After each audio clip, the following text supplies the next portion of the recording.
Hi friends, this is Kavitha. Welcome to our channel. ఇప్పటి వరకు మన ఛానల్లో సైకాలజీకి సంబంధించి ఇంపార్టెంట్ చాప్టర్స్ అన్నీ కూడా ఇంపార్టెంట్ టాపిక్స్ మీద ఇంపార్టెంట్ బిట్స్తో వీడియోస్ అన్నీ కూడా మ్యాక్సిమం కవర్ అయ్యాయి friends.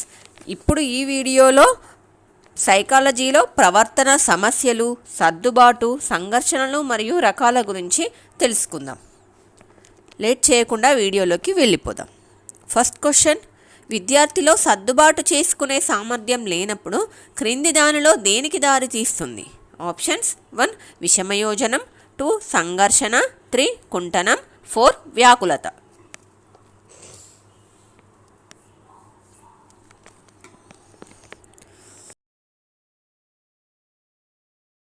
The right answer is option 1 విషమయోజనం.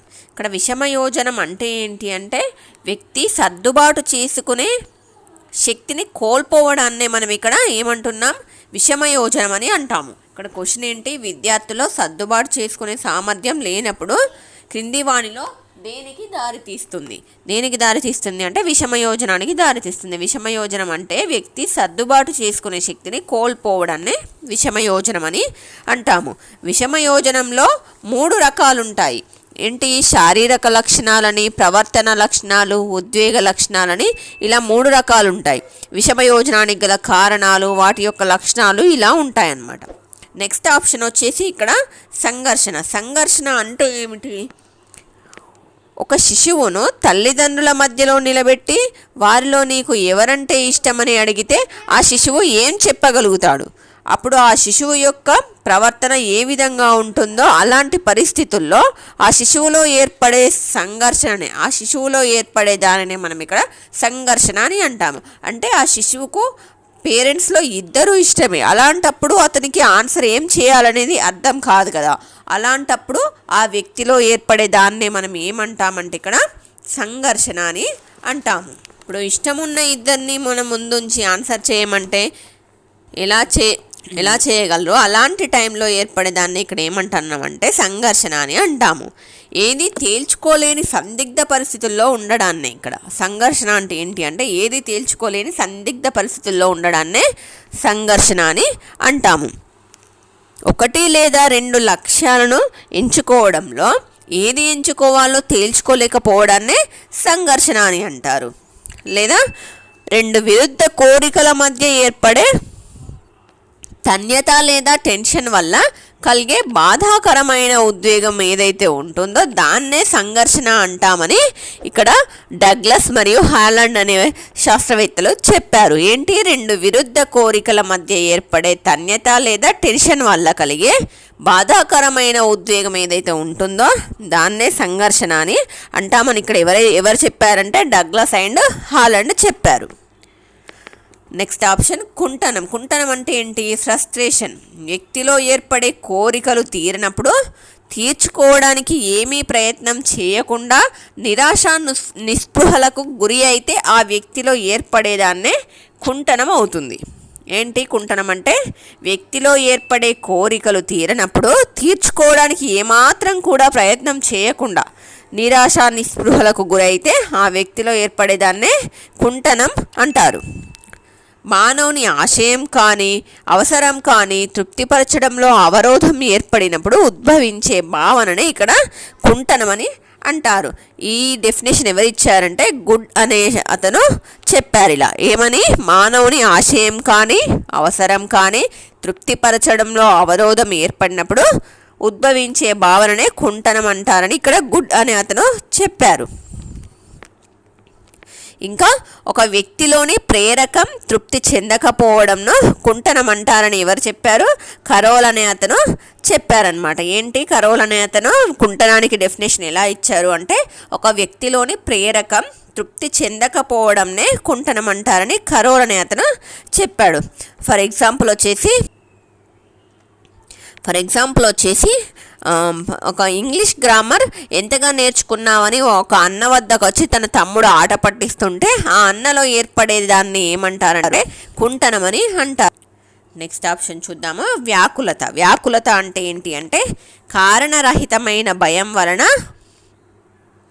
ఏదో కీడు జరగబోతోందో అని పదే పదే అనిపించే మానసిక స్థితినే మనం ఇక్కడ వ్యాకులత లేదా యాంగ్జైటీ అని అంటారు. ఏంటి వ్యాకులత అంటే కారణరహితమైన భయం వలన ఏదో కీడు జరగబోతుందని పదే పదే అనిపించే మానసిక స్థితిని ఏమంటారంటే ఇక్కడ వ్యాకులత అని అంటారు. ఫర్ ఎగ్జాంపుల్ వచ్చేసి విద్యార్థులకు పరీక్షలంటే ముందు రోజు ఫీవర్ రావడం లాంటివి. కారణం లేదు, ఇక్కడ కారణం లేకుండా భయం వల్ల వచ్చిన ఫీవర్ అన్నమాట. ఇక్కడ ఏంటి ఎగ్జామ్స్ అంటే తనకి భయం వల్ల ఫీవర్ అనమాట. రేపు ఎగ్జామ్స్ అంటే ఈరోజు ఫీవర్ రావడం. ఇంకా టీచర్ క్వశ్చన్ అడిగితే చెప్పడానికి భయపడతారు, ఆన్సర్ తెలిసినా కూడా వాళ్ళు చెప్పడానికి భయపడతారు. అలాంటి భయాన్నే ఇక్కడ వ్యాకులత అని అంటాము. నెక్స్ట్ మనం ఇక్కడ సర్దుబాటు అంటే ఏంటి అంటే నూతన పరిస్థితులకు అనుగుణంగా జీవించడాన్నే సర్దుబాటు లేదా సమయోజనం అని అంటాము. సర్దుబాటు అంటే ఏంటి? నూతన పరిస్థితులకు అనుగుణంగా జీవించడాన్ని సర్దుబాటు లేదా సమయోజనం అని అంటాము. కడుపులో ఉండే శిశువు నుండి తాను గర్భస్థ శిశుదశ మొదలుకొని చనిపోయే వరకు సర్దుబాటు అనేది ఒక నిరంతర ప్రక్రియగా జరుగుతుంటుంది.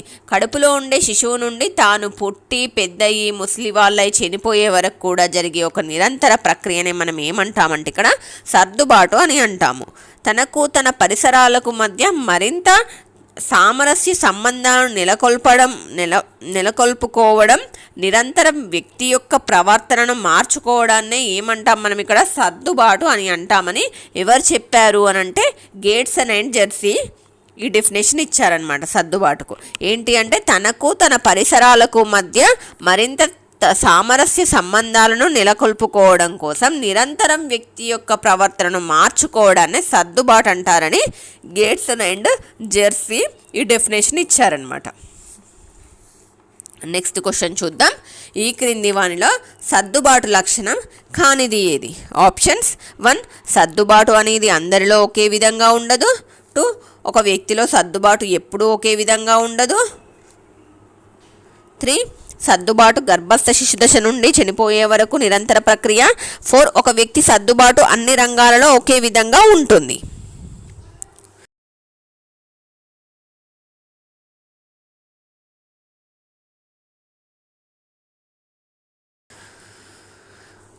The right answer is option 4 ఒక వ్యక్తి సర్దుబాటు అన్ని రంగాల్లో ఒకే విధంగా ఉంటుంది. ఇక్కడ క్వశ్చన్ ఏంటి అంటే ఈ క్రింది వానిలో సర్దుబాటు లక్షణం కానిది ఏది అని అన్నారు. ఇక్కడ ఆప్షన్స్ చూద్దాము. ఫస్ట్ ఆప్షన్ ఏంటి? సర్దుబాటు అనేది అందరిలో ఒకే విధంగా ఉండదు. ఇది సర్దుబాటు లక్షణమే. అంటే ఒక్కొక్క వ్యక్తిలో ఒక్కో విధంగా ఉంటుంది. ఒక్కో వ్యక్తి ఒక్కో ప్లేస్లో అడ్జస్ట్ అవుతారు, ఒక్కో వ్యక్తి అడ్జస్ట్ అవ్వలేరు. అడ్జస్ట్ అంటేనే సర్దుబాటు కదా.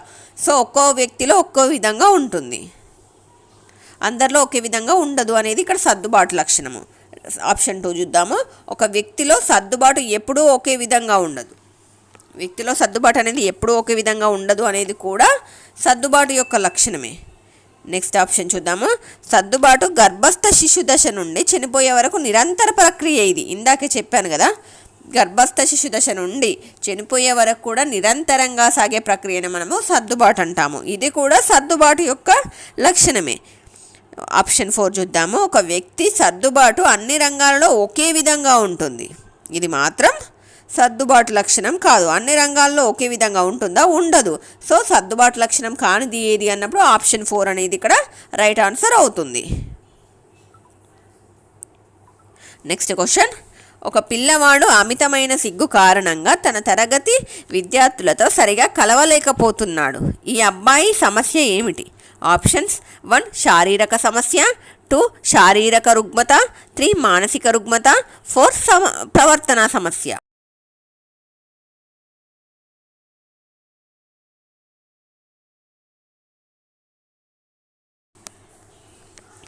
The right answer is option 4 ప్రవర్తన సమస్య. ఇక్కడ ఏంటి? ఒక పిల్లవాడు అమితమైన సిగ్గు కారణంగా తన తరగతి విద్యార్థులతో సరిగా కలవలేకపోతున్నాడు. ఈ అబ్బాయి యొక్క సమస్య ఏంటి అంటే అది ప్రవర్తన సమస్య కిందకు వస్తుంది. ఇదేంటి? అందరితో కలవలేకపోవడం అనేది శారీరక సమస్య కాదు. శారీరక రుగ్మత అంటే వ్యాధి అన్నమాట. అంటే శారీరక వ్యాధి కూడా కాదు. మానసిక రుగ్మత అంటే అది కూడా కాదు. ప్రవర్తన, అతని బిహేవియర్లో ఉంది అన్నమాట చేంజ్ అనేది. సో ఇక్కడ ఏంటి అంటే ప్రవర్తన సమస్య అనేది ఆప్షన్ 4 రైట్ ఆన్సర్ అవుతుంది. నెక్స్ట్ క్వశ్చన్, తల్లిదండ్రులపై సమానమైన ప్రేమ గల ఒక అమ్మాయిని నీకు అమ్మ ఇష్టమా నాన్న ఇష్టమా అని అడిగి ఒకరి పేరు చెప్పమన్నప్పుడు ఆ అమ్మాయి ఎదుర్కొనే సంఘర్షణ ఏది? ఆప్షన్స్: 1 ఉపగమ ఉపగమ, 2 ఉపగమ పరిహార, 3 పరిహార పరిహార, 4 ద్వి ఉపగమ పరిహార.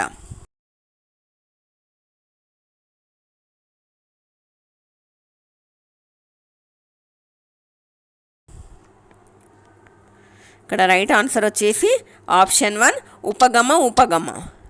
అసలు ఈ ఉపగమ ఉపగమ, ఉపగమ పరిహార, పరిహార పరిహార, ద్వి ఉపగమ పరిహార అంటే ఏంటి అనేది ఒకసారి చూద్దాం. సంఘర్షణల గురించి, సంఘర్షణల రకాల గురించి చూద్దాము. రెండు ఆకర్షణీయమైన లక్షణాల్లో అంటే రెండు ఇష్టమైన వాళ్ళ మధ్యలో ఒకరిని ఎంచుకోమన్నప్పుడు జరిగే సంఘర్షణనే ఏమంటాం మనం ఇక్కడ? ఉపగమ ఉపగమ సంఘర్షణ అని అంటాము. రెండు ఆకర్షణీయమైన లక్షణాల్లో అంటే రెండు ఇష్టమైన వాళ్ళ మధ్యలో ఒకరిని ఎంచుకోమన్నప్పుడు జరిగే సంఘర్షణని ఇక్కడ ఉపగమ ఉపగమ సంఘర్షణ అని అంటాము. నెక్స్ట్ ఆప్షన్ ఉపగమ పరిహార సంఘర్షణ అంటే ఒకటి ఇష్టమైంది, ఒకటి ఇష్టం లేనిది. అంటే ఒకటి ఆకర్షణీయమైంది, ఒకటి ఆకర్షణీయం కానిది. ఈ రెండింటిలో ఒకదాన్ని ఖచ్చితంగా ఎంచుకోవాల్సి వచ్చినప్పుడు ఏర్పడే సంఘర్షణని ఇక్కడ ఉపగమ పరిహార సంఘర్షణ అని అంటాము. ఉపగమ పరిహార అంటే ఒకటి ఇష్టమైంది, ఒకటి ఇష్టం లేనిది. ఈ రెండింటిలో ఏదో ఒకటి ఖచ్చితంగా ఎన్నుకోవాల్సి వచ్చినప్పుడు ఏర్పడే సంఘర్షణే ఉపగమ పరిహార సంఘర్షణ కిందకి వస్తుంది. నెక్స్ట్ పరిహార పరిహార సంఘర్షణ అంటే రెండు ఇష్టం లేనప్పుడు ఏదో ఒకటి తప్పకుండా ఎన్నుకోవాల్సి వచ్చినప్పుడు ఏర్పడే సంఘర్షణనే పరిహార పరిహార సంఘర్షణ అని అంటాము.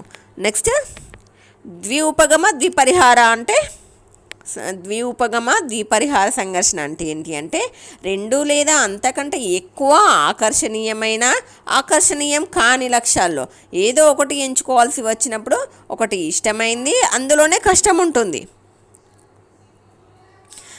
ఒకటి కష్టమైంది, అందులోనే ఇష్టం ఉంటుంది. ఇటువంటి సందర్భాల్లో ఎంపిక చేసుకోవడంలో ఏర్పడే సంఘర్షణనే ద్వి ఉపగమ ద్విపరిహార సంఘర్షణ అని అంటాము. ఇక్కడ ఏంటి? ఉపగమ ఉపగమ పరిహార ఉపగమ ఉపగమ సంఘర్షణ అంటే ఏంటి? Plus and plus. రెండు ఆకర్షణీయమైన లక్షణాల్లో ఉంటే రెండు ఇష్టమైన వాళ్ళ మధ్యలో అంటే ఇద్దరు ఇష్టమైన వ్యక్తుల మధ్య అంటే ప్లస్ అండ్ ప్లస్ ఏదో ఒకటి ఎన్నుకోవాల్సి వచ్చినప్పుడు ఇది ఉపగమ ఉపగమ. ఉపగమ పరిహార అంటే ప్లస్ అండ్ మైనస్, ఒకటి ఇష్టమైంది, ఒకటి ఇష్టం లేనిది. సో ఇక్కడ ప్లస్ అండ్ మైనస్ ఉపగమ పరిహార అన్నమాట.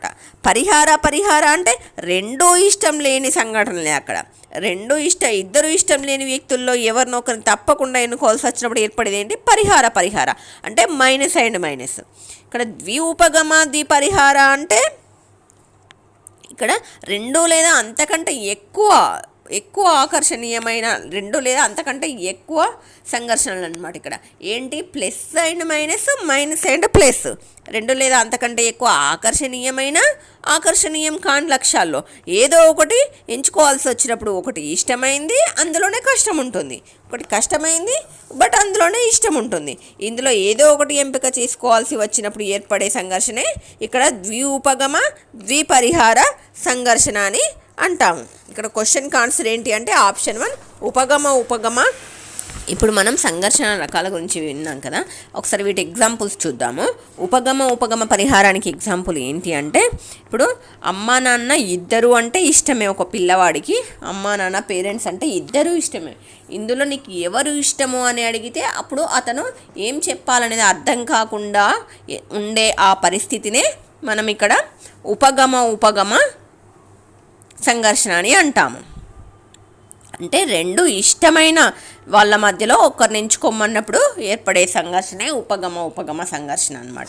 ఇది ఉపగమ ఉపగమ సంఘర్షణకి ఎగ్జాంపుల్.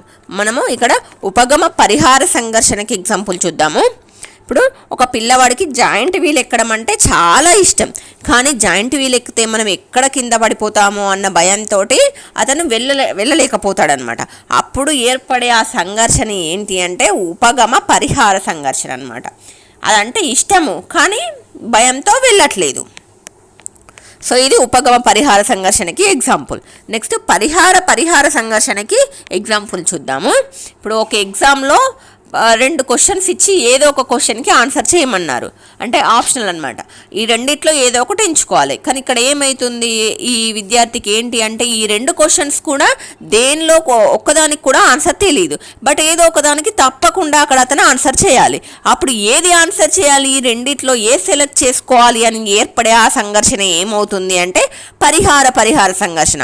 అంటే రెండు తెలియని క్వశ్చన్సే, అందులో ఏదో ఒకటి చేయాలి. ఇది పరిహార సంఘర్షణకి ఎగ్జాంపుల్. నెక్స్ట్ ద్విపగమ ద్విపరిహార సంఘర్షణకి ఎగ్జాంపుల్ ఏంటి అంటే, ఇప్పుడు ఒక ఎంప్లాయీకి వచ్చేసి ఇక్కడ దగ్గర వచ్చేసి తనకి తను ఉండే ఇంటి ప్లేస్కి దగ్గరలో తనకి ఒక జాబ్ వచ్చింది. అక్కడ ఏంటి అంటే శాలరీ తక్కువ, బట్ అతను ఉండే ఇంటికి ఇది చాలా దగ్గరలో ఉంది. ఇంకోటి ఏంటి అంటే తను ఉండే ఇంటికి చాలా డిస్టెన్స్లో ఇంకో జాబ్ వచ్చింది, బట్ అక్కడ శాలరీ ఎక్కువ. ఇక్కడ ఏంటి అంటే ఎగ్జాంపుల్ చూడండి, ద్విపగమ ద్విపరిహార అంటే ఇక్కడ రెండు రకాలు అనమాట. ఇప్పుడు ఎక్కువ దూరం వెళ్తే ఎక్కువ శాలరీ వస్తుంది, ఇప్పుడు తక్కువ దూరంలో వచ్చిన జాబ్కి తక్కువ శాలరీ వస్తుంది. ఇందులో ఏ సెలెక్ట్ చేసుకోవాలి అని అప్పుడు ఆ వ్యక్తిలో ఏర్పడే సంఘర్షణ ఏమవుతుంది అంటే ద్విపగమ ద్విపరిహార సంఘర్షణ అవుతుందన్నమాట. ఇది ద్విపగమ ద్విపరిహార సంఘర్షణకి ఎగ్జాంపుల్. నెక్స్ట్ క్వశ్చన్, సీతకు స్వీట్స్ అంటే ఇష్టం లేదు, కానీ ఆమె స్నేహితురాలు తన పుట్టినరోజు సందర్భంగా జామున్ హల్వా ఇచ్చి ఏదో ఒకటి తీసుకోమని బలవంతం చేసింది.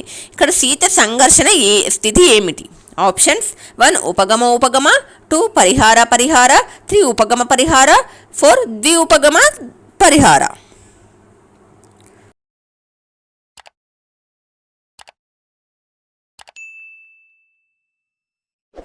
The right answer is option 2 పరిహార. ఇక్కడ ఏంటి, సీతకు స్వీట్స్ అంటే ఇష్టం లేదు, కానీ ఆమె స్నేహితురాలు తన పుట్టినరోజు సందర్భంగా జామున్ అండ్ హల్వా ఇచ్చి ఏదో ఒకటి తప్పకుండా తీసుకోమని బలవంతం చేస్తుంది. ఆమెకు అసలు స్వీట్స్ అంటేనే ఇష్టం లేదు, అక్కడ జామున్ ఇస్తుంది, హల్వా ఇస్తుంది, ఈ రెండు స్వీట్లు కూడా సీతకు ఇష్టం లేదు, బట్ అందులో ఏదో ఒకటి మాత్రం తప్పకుండా తీసుకోవాల్సి వచ్చిన పరిస్థితి అనమాట. అప్పుడు ఏం చేయాలి, ఆమె ఏది తీసుకోవాలి అని ఏర్పడే ఆ సంఘర్షణనే పరిహార సంఘర్షణ అవుతుంది. ఆప్షన్ 2 అనేది ఇక్కడ రైట్ ఆన్సర్ అవుతుంది. నెక్స్ట్ క్వశ్చన్, ఆటోలో వెళితే కాలం కలిసి వచ్చినా డబ్బులు ఎక్కువగా ఖర్చు అవుతాయని, బస్సులో వెళితే డబ్బులు తక్కువ ఖర్చు అయినా సకాలంలో వెళ్ళలేమోనని భయపడే సంఘర్షణ స్థితి ఏమిటి? ఆప్షన్స్ 1 ఉపగమ పరిహార, 2 ఉపగమ 3 ద్విపగమ పరిహార, 4 పరిహార.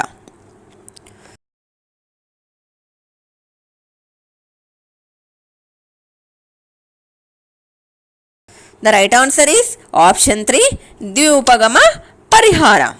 ఇక్కడ ఏంటి, ఆటోలో వెళితే కాలం కలిసి వచ్చినా డబ్బులు ఎక్కువగా ఖర్చు అవుతాయి, బస్సులో వెళ్తే డబ్బులు తక్కువ ఖర్చు అయినా సకాలంలో వెళ్ళలేమేమోననే భయపడే సంఘర్షణ. ఈ స్థితి ఏంటి అని అంటే ద్విపగమ ద్విపరిహార. ఇక్కడ ఏంటి, రెండు ఆటోలో వెళ్తే మనకు తక్కువ టైంలో రీచ్ అవుతాము, కానీ డబ్బులు ఎక్కువ ఖర్చు అవుతాయి. అదే బస్సులో వెళ్తే ఏమవుతుంది, ఎక్కువ టైం పడుతుంది, కానీ ఇక్కడ డబ్బులు తక్కువ ఖర్చు అవుతాయి. ఇక్కడ రెండు ఇలా ఏర్పడే ఈ సంఘర్షణ ఏమవుతుందంటే ద్విపగమ ద్విపరిహార అన్నమాట. ఆటోలో వెళ్తేనేమో మనకి ఇక్కడ నష్టం, కాకపోతే మనము తొందరగా రీచ్ అవుతాం అంటే డబ్బుల పరంగా చూస్తే. అదే బస్సులో వెళ్తే లాభం ఏంటి, డబ్బు తక్కువ ఖర్చు అవుతుంది, కానీ లేట్గా రీచ్ అవుతాము. ఒక లాభం ఒక నష్టం అనమాట. ఇలా ఏర్పడే సంఘర్షణ ఏంటి అంటే ద్విపగమ ద్విపరిహార అనమాట. ఆప్షన్ 3 అనేది రైట్ ఆన్సర్ అవుతుంది. నెక్స్ట్ క్వశ్చన్, ఇంటిలో ఉంటే తల్లి దండిస్తుంది, బడికి వెళితే ఉపాధ్యాయుడు దండిస్తాడు, దేనిని ఎంచుకోవాలో తెలియని స్థితి. ఆప్షన్స్ 1 ఉపగమ పరిహార, 2 ఉపగమ 3 ద్విపగమ పరిహార, 4 పరిహార.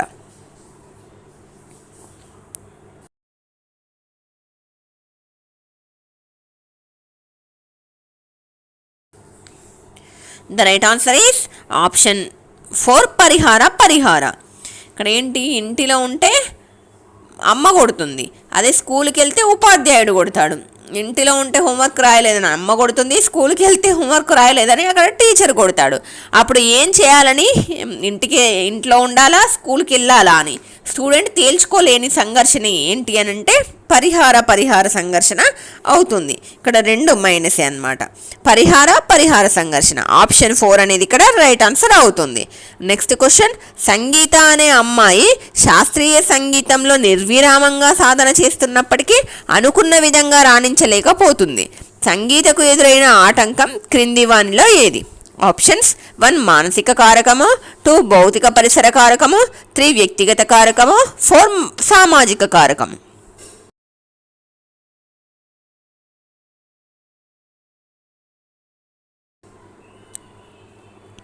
The right answer is option 1 మానసిక కారకము. ఇక్కడ ఏంటి, సంగీత అనే అమ్మాయి శాస్త్రీయ సంగీతంలో నిర్విరామంగా సాధన చేస్తుంది. ఇట్లా సాధన చేస్తున్నప్పటికీ కూడా అనుకున్న విధంగా రాణించలేకపోతుంది. అప్పుడు ఆమెకి ఏర్పడే ఆటంకం ఏంటి అంటే మానసిక కారకం అవుతుంది. సో ఆప్షన్ 1 అనేది రైట్ ఆన్సర్ అవుతుంది. ఇక్కడ ఏంటి, భౌతిక పరిసర కారకం అంటే అది కాదు. భౌతిక పరిసర కారకం అంటే భౌతికంగా పరిసరాలు అయితే కారకం కాదు ఇక్కడ ఆమె నేర్చుకోలేకపోవడానికి. ఇక్కడ ఇంకేంటి, వ్యక్తిగత కారకం అంటే ఆమెకు పర్సనల్ రీజన్ అయితే కాదు ఆమె నేర్చుకోవడానికి, ఆమె రెగ్యులర్గా సాధన చేస్తుంది.